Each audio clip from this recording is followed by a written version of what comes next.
Hello everyone, welcome to our YouTube channel Achievers of Science and Commerce.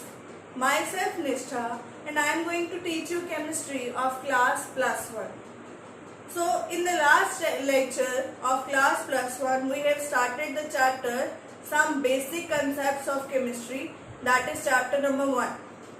So half chapter हमने almost उस lecture में cover कर लिया। अब जो नेक्स्ट टॉपिक हमने उस चैप्टर का स्टार्ट करना है that is mole concept. Very very important topic for class plus 1 as well as for class plus 2 also. So the topic which we are going to start is with mole concept.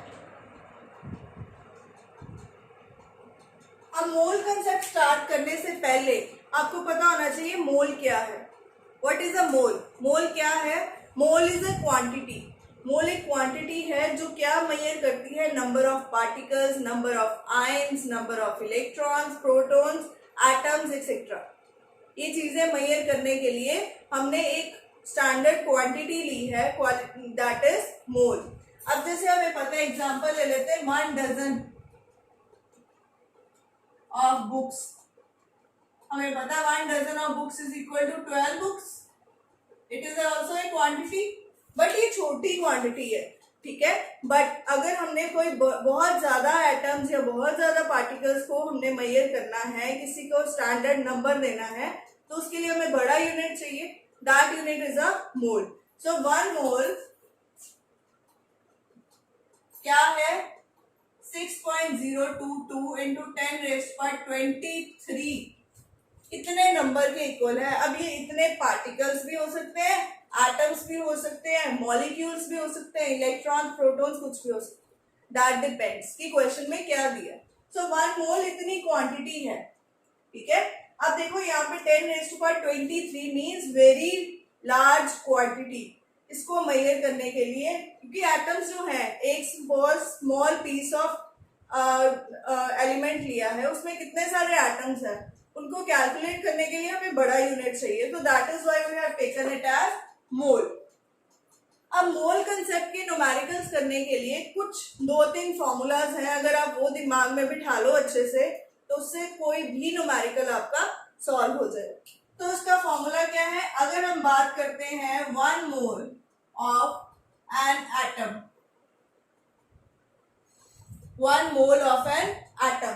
अब ये जो थे मैंने बोला, atoms भी हो सकते हैं, आयंस भी हो सकते हैं, पार्टिकल्स भी हो सकते हैं, मॉलिक्यूल्स भी हो सकते हैं। दैट डिपेंड्स कि क्या है न्यूमेरिकल में आपको गिवन क्या है। अब 1 मोल ऑफ एटम की अगर बात करें, it will equal to 6.022 into 10⁻23 atoms. ये इतने एटम्स के इक्वल होगा, क्योंकि हम एटम की बात कर रहे हैं, ठीक है। And this is also equal to its atomic mass. उस एटम के एटॉमिक मास के भी इक्वल होगा। सिमिलरली अगर बात करें 1 mole of a molecule, 1 mole of a molecule, तो वो होगा 6.022 इंटू 10⁻23 मॉलिक्यूल्स। तो अगर हम मॉलिक्यूल की बात करेंगे तो यहाँ पे भी क्या आएगा? Molecules. And this is also equal to its molecular mass. Clear? So ये 2 मेन फॉर्मूलाज हैं जिससे आपका कोई भी न्यूमेरिकल कैलकुलेट हो सकता है। ये तो आ गया 2 फॉर्मूलाज, इनसे तो निकल ही सकता है। इसके अलावा सीधा एक फॉर्मूला है नंबर ऑफ मोल्स निकालने का। गिवन मास ऑफ एटम, अगर एटम की बात कर रहे हैं, अगर हमने number of moles of an atom निकालने हैं, given mass of the atom over atomic mass. Similarly अगर हमने निकालने हैं number of moles of molecule, that is equal to given mass of that molecule upon molecular mass। So ये हमारे formulas हैं। अब इसके अलावा कई बार न्यूमेरिकल्स में आ जाता है जो हमने एवोगैड्रोस लॉ में डिस्कस किया था कि 1 mole of any gas at STP standard temperature pressure condition पे कोई भी गैस का अगर 1 मोल लेना है, दैट इज हमने कहा था कि उसके number of particles number of molecules हमेशा इक्वल होंगे। और वो नंबर ऑफ मॉलिक्यूल्स कितने थे? यही थे 6.022 into 10⁻23 molecules of a gas, or this is equal to 22.4 liters of that gas. 22.4 liters of volume. तो ये अगर वॉल्यूम, गैस के हम मास की बात नहीं करते, गैस के हम वॉल्यूम की बात करते हैं, तो उसमें ये स्टैंडर्ड चीज लेनी है, दैट इज 22.4 into 22.4 लीटर। ये हमने तब लेना है जब हमें लीटर्स में वॉल्यूम दिया हो ऑफ एनी गैस। अगर नहीं दिया तो हम मासेस को ही डिस्कस करें। So these are the basic formulas which are used in the mole concept numericals. यही यूज होंगे, इसके बाहर कोई न्यूमेरिकल का फॉर्मूला यूज नहीं है, ठीक है। so you can note it down and we will start with the numericals now. एक आधा न्यूमेरिकल डिस्कस करते हैं मोल कंसेप्ट का। नोट कर लिया? Now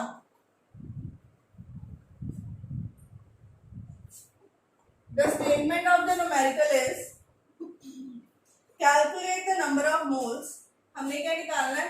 calculate number of moles in the following. कुछ टर्म्स दिए, उनके नंबर ऑफ मोल्स निकालने। First is 7.85 grams of iron. Second is 4.68 milligrams of silicon.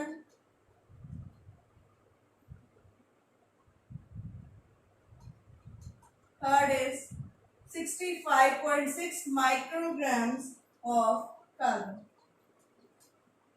ठीक है। सपोज हमें ये न्यूमेरिकल दिया, हमने इसके नंबर ऑफ मोल्स कैलकुलेट करने हैं, तो हम इसको कैसे स्टार्ट करेंगे? A part suppose 7.85 grams of iron हमने निकाले, क्या है? Number of moles. So number of moles of iron will be equal to given mass over atomic mass, किसका? आयरन का। सो गिवन मास इसका कितना है? 7.85। आयरन का एटॉमिक मास कितना होता है? 56। So it will come out to be 0.141 moles. तो ये फॉर्मूला हमने किया नंबर ऑफ मोल्स का, अगर हमें गिवन मास दिया है तो। सेकेंड केस में मिलीग्राम्स दिया है, तो नंबर ऑफ मोल्स का फॉर्मूला ये लगाएंगे 4.68 मिली। तो मिली को हमें ग्राम्स में पहले कन्वर्ट करना पड़ेगा। It will be 10⁻³ grams upon silicon का मास होता है 28.1। So it will come out to be 1.66 into 10⁻⁻⁴ moles. Third part, number of moles हमने निकालने हैं, माइक्रोग्राम्स दिया है, तो 65.6 इंटू माइक्रोग्राम्स मतलब 10⁻⁻⁶ ग्राम्स, जो हमने प्रीफिक्सेस किए थे, अपॉन कार्बन का मास कितना होता है? 12। तो यहां से नंबर ऑफ मोल्स हमारे कितने आ जाएंगे? 5.47 इंटू 10⁻⁻⁻⁶ मोल्स। तो एक तो इस टाइप का न्यूमेरिकल इसका आता है जिसमें नंबर ऑफ मोल्स हमने डायरेक्ट कैलकुलेट करने हैं। अब नंबर ऑफ मोल्स तो गिवन मास से हमने कैलकुलेट कर ली, अब इसको हम एक और वे से कर सकते थे। कैसे कर सकते थे? सपोज मैं कोई एक पार्ट लेके चलती हूँ, फर्स्ट ही पार्ट डिस्कस करते हैं, बाकी दोनों पार्ट आपने नोट डाउन कर लिए। सो let us discuss this first part with another method.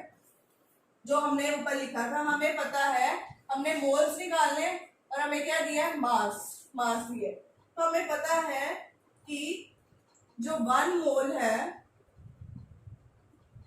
That is equal to the atomic mass also. हमने किया ना, जो 3 का इक्वेशन की थी उसमें किया था 1 mole is equal to this number of atoms and also equal to this atomic mass. तो हमने इन दोनों चीजों को उठा लिया वहां से, ठीक है। अब 1 मोल इतने मास के इक्वल है। अब 1 मोल आयरन का atomic mass of iron means 56, यही है। तो हम इसको ऐसे लिख सकते हैं 56 grams of iron contains कितने मोल? 1 मोल ऑफ आयरन, ठीक है। अब हमने कितने ग्राम्स का निकालना है?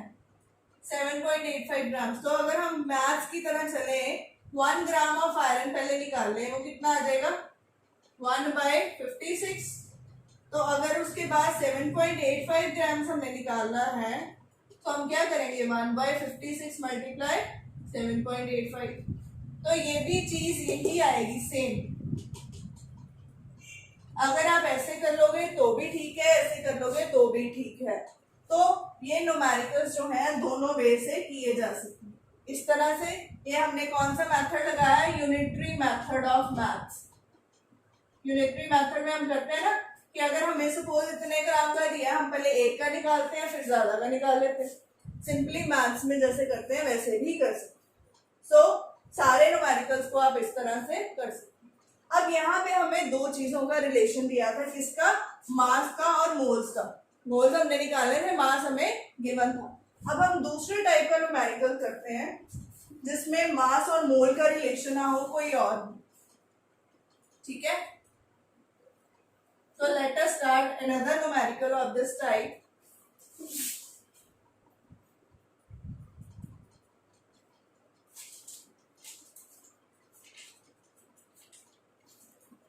हाँ जी, numerical is calculate the number of atoms now. अब हमने यहाँ पे मोल्स नहीं निकालने, क्या निकालने हैं? एटम्स। अब क्या क्या चीजें हमें गिवन है? First 52 mole of argon, B part is 52 grams of helium। अगर ये दोनों चीजें हैं हमारे पास, सपोज हमने एटम्स निकालने हैं, ठीक है। अब इसको स्टार्ट करने से पहले दिमाग में एक चीज बिठा लो, हमें गिवन क्या है? गिवन है 52 मोल्स। निकालना क्या है? एटम्स। तो मोल्स और एटम का रिलेशन लेंगे, ठीक है। जो चीज निकालनी है उसको राइट हैंड साइड पर लिखेंगे। तो हमें पता है ए पार्ट के लिए 1 मोल ऑफ आर्गन कितने एटम्स के इक्वल है? 6.022 इंटू 10⁻23 एटम्स। ये हमें पता है स्टैंडर्ड फॉर्मूले से। अब हमने कितने मोल्स की निकालने हैं? 52 मोल्स। क्या करेंगे इसको? एक का इतना है तो 52 का इतना निकालने के लिए 52 से इसको मल्टीप्लाई कर देंगे, तो ये हमारे आंसर आ जाएगा 52 मोल्स का, that is equal to 3.13 into 10⁻25 atoms. First plot clear हो गया ना कि हमें दिया था मोल, हमने निकालने थे एटम, वो हमने इक्वेट कर दिया। सिमिलरली अब बी पार्ट देखते हैं। बी पार्ट में हमें क्या दिया? ग्राम्स। ग्राम्स मीन्स क्या दिया? मास। अब हमें मास और एटम का रिलेशन है, ठीक है। मास, अब हमें पता है मास गिवन है तो लेफ्ट हैंड साइड पे रखना। Atomic mass of helium will be equal to कितने एटम्स? यही था। अब एटॉमिक मास ऑफ हीलियम कितना होता है? 4 gram of helium 6.022 into 10⁻23 atoms के इक्वल है। हमने कितने ग्राम्स का निकालना है? 52 ग्राम्स का। तो first of all we will calculate 1 gram. तो क्या आ जाएगा? Into 10⁻23 divided by 4। अब हमने कितने का निकालना है? 52 grams. So you have to multiply this by 52. 6.022 into 10⁻23 upon 4 multiply by 52. So it will come out to be 7.83 into 10⁻24 atoms. So इस तरह से अगर आपको मोल एटम का रिलेशन चाहिए तो वो उठा लो, मास और एटम्स का रिलेशन चाहिए तो वो उठा लो। तो न्यूमेरिकल सारे घूम फिर के उसी 2-3 फॉर्मूलाज के ऊपर based. So these are the types of numericals which comes in the paper for the topic of mole concept. Clear हो गया? ये टॉपिक हमारा क्लियर है, मोल कंसेप्ट। अब हम नेक्स्ट टॉपिक स्टार्ट करते हैं, that is percentage composition. So let us start with the next topic, that is percentage composition। Percentage composition का क्या मतलब है कि सपोज हमें एक मॉलिक्यूल या एक कंपाउंड दिया है, उसमें जितने भी एलिमेंट्स हैं उन सबकी परसेंटेज निकाल सकते हैं। जैसे एग्जांपल वाटर एक मॉलिक्यूल है, इसमें हाइड्रोजन कितने परसेंट है, ऑक्सीजन कितने परसेंट है। अगर हमने निकालना हो तो हम कैसे निकालेंगे? उसका फॉर्मूला क्या है? Percentage of any an element will be equal to mass of that element upon total mass of that compound। उसका मास ले लेंगे, ठीक है। मास ऑफ दैट एलिमेंट वैसे नहीं लेना, किसमें लेना है? इन कंपाउंड में कितना मास, और परसेंटेज है मल्टीप्लाइड बाय 100। तो this is the formula for percentage of an element. अगर किसी एलिमेंट की परसेंटेज निकालनी है तो इस तरह से हम कैलकुलेट कर सकते। सपोज वाटर की एग्जांपल लेते हैं, अगर हमने परसेंटेज निकालनी है हाइड्रोजन की, so mass of hydrogen in compound में मास कितना है? 2। तो 2 divide by total mass of compound. Water का मास कितना होता है? 18 मल्टीप्लाई बाय 100। सिमिलरली हमने अगर ऑक्सीजन की निकालनी है तो आएगा ऑक्सीजन का मास 16 अपॉन 18 इंटू 100। क्लियर? तो इस तरह से हाइड्रोजन और ऑक्सीजन का मास आ जाएगा। हाइड्रोजन का आएगा 11.18%, ऑक्सीजन का आएगा 88.79%। So this is the formula for percentage composition of various elements। जितने भी एलिमेंट्स आपको कंपाउंड में गिवन हो उन सबकी हम अलग अलग परसेंटेज निकाल सकते हैं। कैसे? Given mass of that element in the compound divided by total मास। उस कंपाउंड का टोटल मास क्या है? परसेंटेज है तो multiplied by 100। So this is the formula for percentage composition. So our next topic that we are going to start is with empirical and molecular formula। Molecular formula तो आपको पता है क्या होता है, कि वो फॉर्मूला जो रिप्रेजेंट करे कि एक मॉलिक्यूल में कितने नंबर ऑफ एटम्स हैं प्रेजेंट टोटल, ठीक है, वो हमारा क्या आता है? Molecular formula. अब हम बात करते हैं एम्पिरिकल फॉर्मूला क्या है। सपोज हमारे पास ग्लूकोज है, उसका फॉर्मूला क्या है? C6H12O6। ये क्या है उसका मॉलिक्यूलर फॉर्मूला, ठीक है। सो अगर हम इसमें से कोई कॉमन फैक्टर निकाल लें, अगर हम इसमें से 6 कॉमन निकाल लें बाहर, तो अंदर क्या बचेगा? C1H2O1। So this is the empirical formula of glucose. So मतलब अगर हम सिंपलेस्ट रेशियो ले लें किसकी? Number of atoms that are present in a molecule, उनकी सिंपलेस्ट रेशियो ले लें। सिंपलेस्ट रेशियो मतलब उनको कटिंग करके जो सिंपलेस्ट रेशियो आती है वो लिख ले, तो उसको हम क्या बोलेंगे? Empirical formula. तो अगर हमने एम्पिरिकल फॉर्मूला को मॉलिक्यूलर फॉर्मूला में कन्वर्ट करना है तो हमें क्या करना पड़ेगा? किसी नंबर से मल्टीप्लाई। तो मॉलिक्यूलर फॉर्मूला का फॉर्मूला क्या आएगा? n multiply by empirical formula, यही आएगा n multiply by empirical formula. अब n कहां से आया? n निकालने का क्या मेथड है? n का फॉर्मूला है molecular formula mass over empirical formula mass.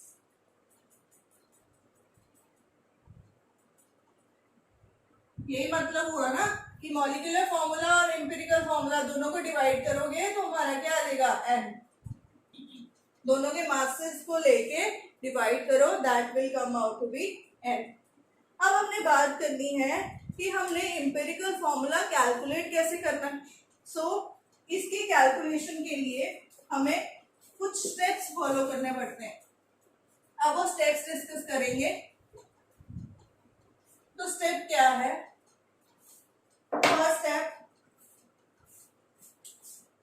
First step क्या है, कन्वर्ट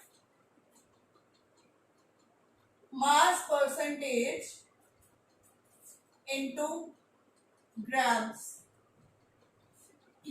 अगर आपको परसेंटेज दिया है कि इतने परसेंट ऑक्सीजन, इतने परसेंट हाइड्रोजन, इतने परसेंट कार्बन, तो उसको पहले ग्राम्स में कन्वर्ट करो।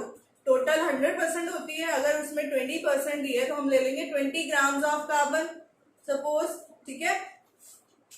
सेकेंड स्टेप इसमें करना है, calculate mass of oxygen if not given. कई बार क्या होता है न्यूमेरिकल्स में, जैसे कार्बन हाइड्रोजन दोनों की दे दी है 20% है, ये 60% है, ऑक्सीजन की परसेंटेज नहीं दी, ठीक है। तो टोटल हमें पता है 100%, तो इन दोनों को प्लस करो, उस 100 में से माइनस कर दो तो ऑक्सीजन की आ जाएगी। सो मास ऑफ ऑक्सीजन कैसे आएगा, 100 minus mass, 100 minus sum of masses of all other elements, ये आ जाएगा, ठीक है। उसके बाद थर्ड स्टेप में क्या करना है, कन्वर्ट मास इनटू मोल्स। मास को मोल्स में कन्वर्ट करने के लिए क्या चाहिए, नंबर ऑफ मोल्स का formula given mass over molar mass. तो अगर एटम की बात कर रहे हैं तो क्या आएगा, एटॉमिक मास, ठीक है। दोनों को डिवाइड करेंगे और हमारे पास मोल्स आ जाएंगे। Fourth step, simplest molar ratio.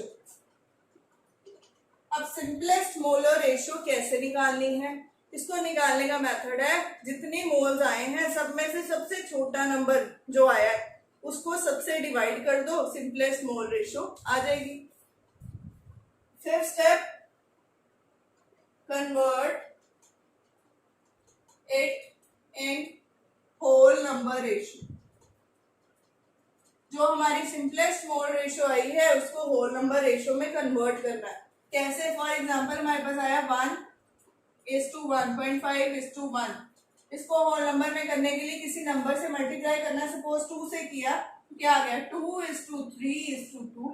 Points में आंसर नहीं आना चाहिए, हमें उसको होल नंबर में कन्वर्ट करना पड़ेगा by multiplying it with certain number, ठीक है। So these are the steps which we have to follow for finding empirical formula. So let us suppose ये न्यूमेरिकल दिया है। अब इस न्यूमेरिकल में हमें कार्बन दिया है कितने परसेंट, कार्बन हमें दिया है 40.678, हाइड्रोजन हमें इतना दिया है। अगर ऑक्सीजन नहीं दिया तो हम 100 में से इन दोनों को माइनस कर देंगे तो हमारा ये आ जाए, ठीक है। ये तीनों परसेंटेज में हमें गिवन है ना। अब हमारा नेक्स्ट स्टेप क्या होना चाहिए, टेबल बनाना। अब वो टेबल कैसे बनाना है, सबसे पहले लिखेंगे एलिमेंट कौन सा है, फिर लिखेंगे उसका सिंबल, उसके बाद given mass, then atomic mass, then number of moles, then simplest mole ratio,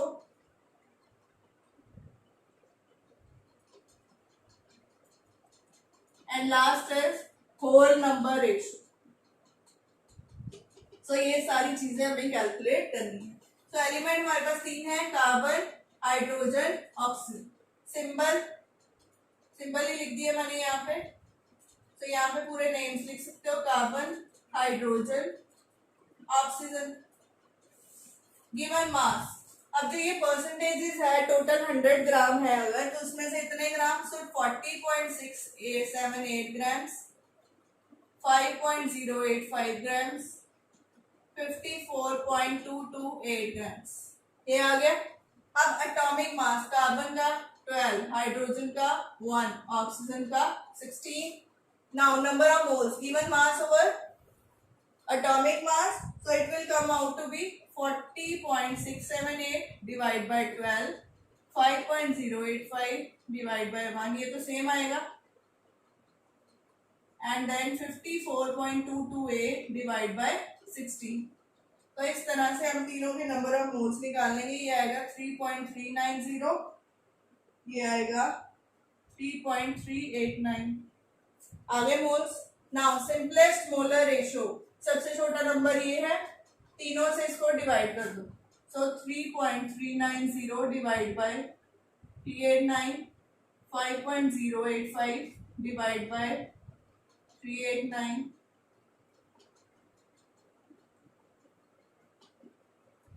ये अप्रोक्सीमेटली 1 आ गया, ये भी अप्रोक्सीमेटली 1 आ गया, ठीक है। अब ये जब डिवाइड करोगे it will come out to be 1.5।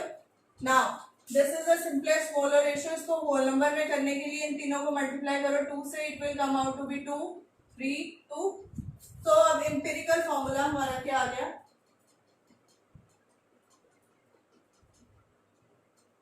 Carbon 2, hydrogen 3, oxygen 2।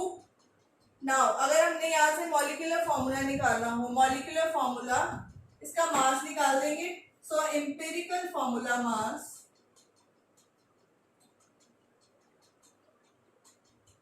इसके इक्वल आएगा इन सबके प्लस के 2 into 12 plus 3 into 1 plus 16 into 2 that is 59 आ गया।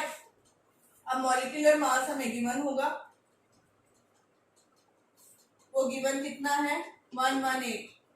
सो एन निकालना है, N is equal to 118 over 59 that is 2। So N की वैल्यू 2 आ गई, तो सबको 2 से मल्टीप्लाई कर दो, तो C4H6O4 ये हमारा क्या आ गया मॉलिक्यूलर फॉर्मूला। सो एम्पिरिकल फॉर्मूला की हेल्प से हम मॉलिक्यूलर फॉर्मूला भी कैलकुलेट कर सकते हैं, बट हमें क्या गिवन होना चाहिए मॉलिक्यूलर फॉर्मूला मास। अब मॉलिक्यूलर फॉर्मूला मास कई बार तो डायरेक्ट गिवन होता है, ठीक है। अगर नहीं गिवन तो वेपर डेंसिटी वाला फॉर्मूला भी है इसका। वो वेपर डेंसिटी वाला फॉर्मूला क्या है,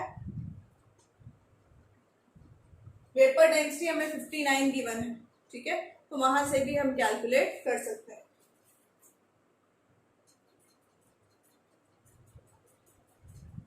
ठीक है, सो this is the formula calculation, that is empirical formula and molecular formula. So this was today's topic. सारा आज का टॉपिक हमने डिस्कस किया, जिसमें मोल कंसेप्ट डिस्कस कर लिया, परसेंटेज कंपोजिशन डिस्कस कर ली, then empirical and molecular formula के न्यूमेरिकल्स डिस्कस कर ली। सो नेक्स्ट जो है हमारा स्टार्ट करेंगे हम स्टोइकियोमेट्री और एंड कैलकुलेशंस और रिएक्शन इन सॉल्यूशंस। ये दो टॉपिक रहेंगे जो हम नेक्स्ट लेक्चर में करेंगे। Till then thank you so much for watching my video. Please do like and subscribe my channel if you have not subscribed it yet. So if you have any query related to the topic, you can send me in the comment box. I will reply. Till then, thank you so much. Bye bye.